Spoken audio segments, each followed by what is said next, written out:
கிருஷ்ணா, என்ற சொந்தம் குருவாயிரப்பா. நிலை பெயராது சிலை போலவே நின்ற நேரமாவதறியாமலே மிக வினோதமான முரளிதர, நேரமாவதறியாமலே மிக வினோதமான முரளிதர என்பது மலை பாயுதே கண்ணா,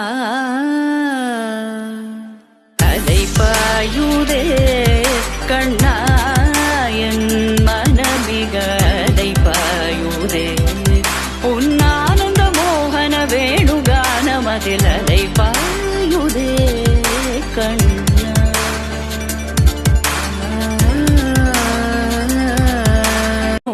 நோக்கி என்னிரு பூர்வம் நெறியுதே கனிந்த உன் வேணுகானம்,